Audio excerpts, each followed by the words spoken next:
But let's go back to this moment, right? What's going on in the world today? This provocative situation in the Middle East, Iran and Israel. If you're Trump, 92 days out of the election, how do you communicate to people out there in these key states that, you know, the people, Trump's got the Trump base is with him, right? We all know that.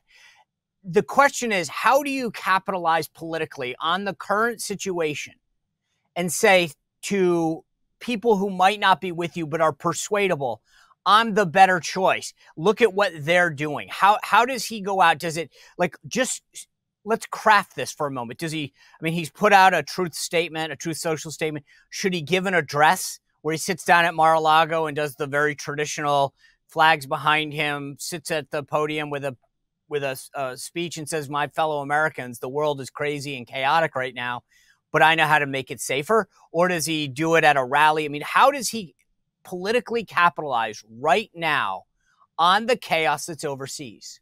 I kind of like the idea of a televised address rather than the rally format because it's more serious.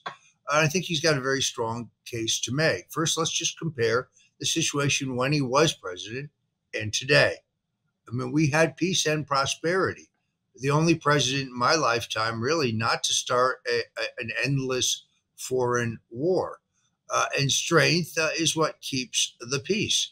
He could reiterate his pledge, which I completely believe is possible, that he could end the conflict between Russia and Ukraine in a day.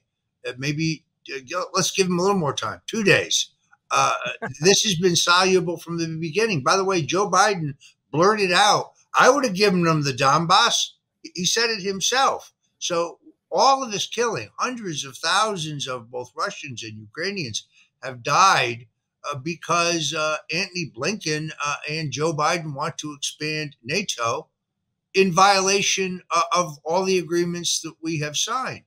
So, look, Donald Trump, I think, could seize the moment right now with a very sober speech talking about his record, the current record, and how the restoration of strong leadership could bring peace back to the world. He's the only person who can do this. How ironic that he ends up running in this campaign as the peace candidate. The thing that is funny about it, I'm 100% in agreement with you. He should sit down, seize the moment, and just contrast. This is the easiest political campaign ever to run, with all due respect to the leadership of his campaign, because you come in with a record of 4 years of success. He doesn't have to make the theoretical case. I'll do better. I'll implement these policies. He just says, look what I did. I'll do more of it, right? He's not making a bunch of excuses, which is what most politicians do. The question that I think is interesting is you and I agree on the tactic. Get out there, seize the moment. Will he do it? Because so far, Trump has taken to Truth Social. He's called them crazy and wackadoodles, which they probably are. But how do you think, knowing him as long as you do, that he will seize the advice of those around him and take this opportunity? Because this, to me, is another one of those seminal moments in a campaign. There was a lot of talk this morning about how John McCain handled the financial crisis in 2008, I think it was, and he blew it. The question is, can Trump rise to this moment right now? Knowing him the way that you do, what is his instinct going to be? Well, first, as you know, he's very much his own man. He's not handled. He's not managed. He's not scripted because he's not a politician. That's what happens with politicians. He's not a politician. He's the leader of a political movement, and he's kind of like Frank Sinatra. He does it his way. But I've never found him unwilling to listen to good advice in the 45 years I've known him, and he will take into consideration other good ideas. This one, I think you've hit it right on the head. This one's kind of obvious. He needs a very calm, very orderly, very kind of fundamental approach to this, because I do think it's an opportunity. In any campaign, you have the question of definition. Donald Trump, having been on the political scene now for 8 years, is completely defined. Public attitudes towards him are largely decided. Kamala Harris is ill-defined. Some were critical of the president's comments at the National Association of Black Journalists. I was not. This is not about race at all. What it's about is character. It's about authenticity. A candidate who constantly shifts their claim of ethnicity for political expediency and benefit has no character. That's, I think, the message. It's not about whether she's in fact Indian American or Jamaican American. It's just that at different times she says she different things to get votes, and I think that's grubby, to say the least. However, now that it's been said once, I don't think he ever needs to mention it again. Everybody got the point. And I disagree with those who say, oh, it's racist. It's not racist. It's also not divisive. It's necessary because she does not have the character or the integrity or the authenticity to be president of the United States. And I think voters will get that more and more over time. The one thing that I would suggest is that, going back to my previous point, where Trump beats everyone, I was going to say where he trumps everyone, but the pun is wearing thin, is that whether it's domestic policy or foreign policy, he wins. All he has to do on every issue is say, yeah, I did that, right? You want to talk about the economy? You want to talk about the lives of Black Americans? I'll talk to you about the lives. I had the lowest unemployment rate among Black Americans. I signed the First Step Act. I funded HBCUs, historically Black colleges and universities, to a historic level for the first time ever. His record on so many issues, after issue after issue, is heads and tails above the other side. And this goes back to the other issue that we're dealing with today. The economy is just in a tailspin. And it's largely because people are concerned about a recession that Joe Biden told us the other day, the one piece of his legacy is that he got the economy going, right? Yeah. And so I as I look at what's going on in the economy, I feel like it's the same play that I'm suggesting and that I think you're suggesting for overseas, which is go back and say, you want to talk about, I might have had a chaotic White House. Admit it, right? Own it. But at the end of the day, that's because I wanted to get the right policies. And guess what? Those policies made you, your families, your communities, and this country a safer and better and more prosperous place. Look, I'm in agreement. The way to win this in the end is on issues. Name calling is not going to work. Pointing out that Kamala Harris isn't terribly bright, which I actually think happens to be true, but calling her dumb, that's not the way to beat her. Let's look at her record. She was in charge of the border. I know her colleagues, her allies really at NBC and ABC can say otherwise, but they reported it. You can't run away with it. It's indelibly recorded. Her proposal that U.S. taxpayers should pay for health care for every single person who's in the country illegally, which I think may be more than 20 million people. There's just yet another example. Their policies pertaining to energy, which is really the key to a robust economy, where they shut down drilling, they shut down exploration of both gas and oil in the United States. All of these things are her record. She's part of this administration, and you have to make her wear them. And then there's the hypocrisy of her earlier record, which I really find offensive. She attacked Joe Biden in the debates in 2020 for crafting and pushing and getting Bill Clinton to sign the 1994 crime bill, which is the legislation that requires the harsh mandatory penalties for the first time nonviolent crime of possession of small amounts of drugs. Now, this law has fallen disproportionately on Black people and poor people. These are people who belong in drug treatment programs, not incarcerated at government expense for long prison terms. And Joe Biden passed that law. Kamala criticized him for that law, but then it turns out that she herself prosecuted over 2,000 people in San Francisco under that law, essentially for those same crimes. Tulsi Gabbard destroyed her for this in the debates. And I think it's a perfect example of the hypocrisy of Kamala Harris. So I think her U.S. Senate record is fair game. Her record as Attorney General and San Francisco County Prosecutor is fair game. But most of all, her responsibility for the current policies are the same. I had an interview Saturday with Larry Kudlow. I had an interview yesterday with Barry Habib.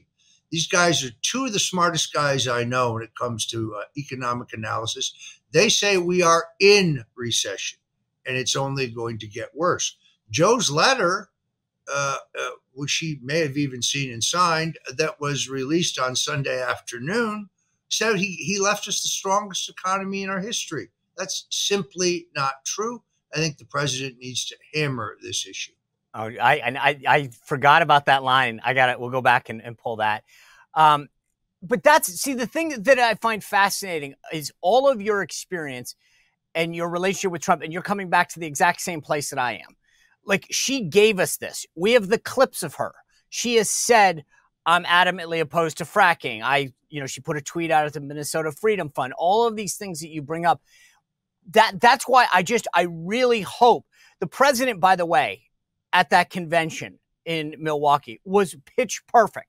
I mean, that convention, I think, forced Joe Biden out. They were like, we can't compete with this. That's like watching batting practice and every hit goes out of the park. And you're like, I don't know how we're going to win the game, guys. We got to get a new team in here.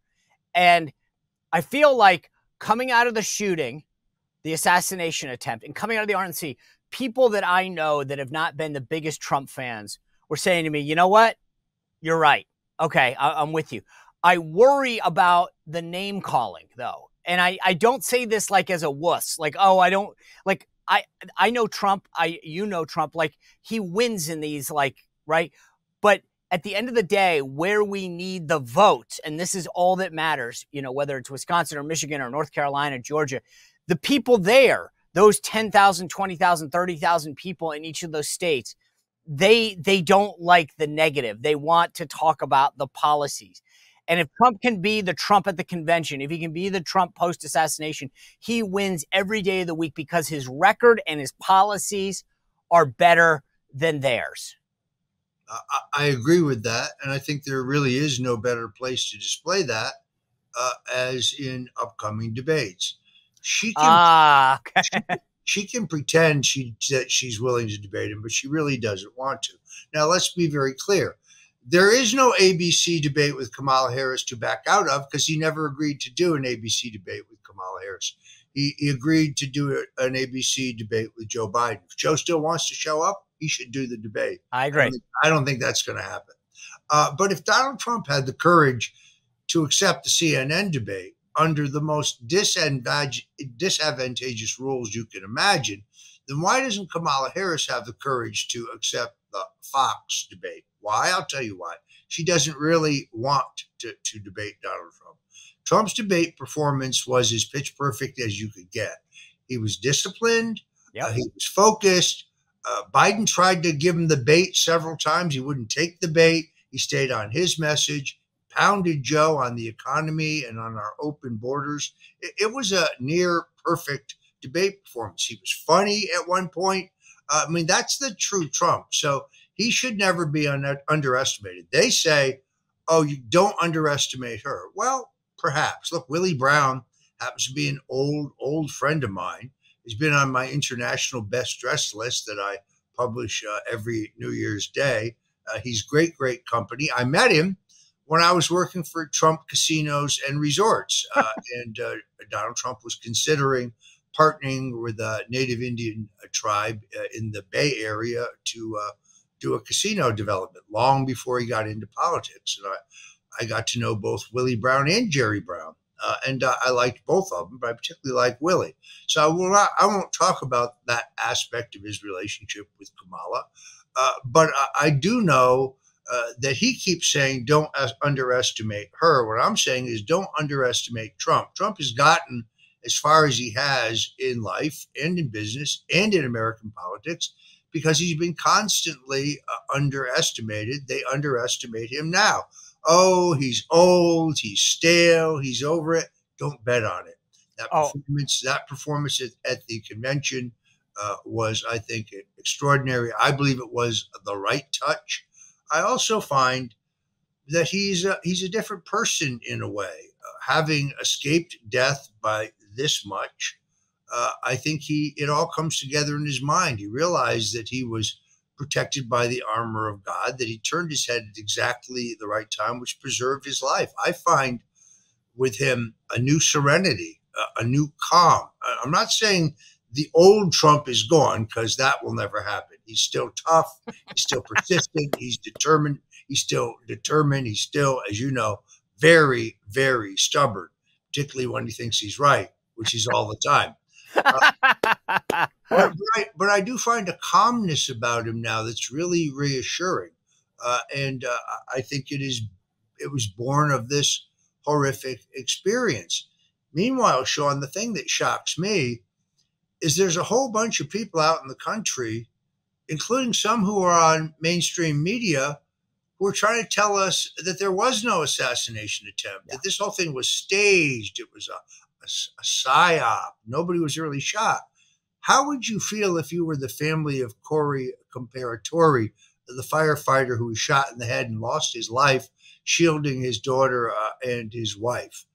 Tell us there's no bullet shot. It's irresponsible. It's crazy. It really is insane. well, if you enjoyed this content, make sure to like this video, subscribe, and click the notification bell to get more.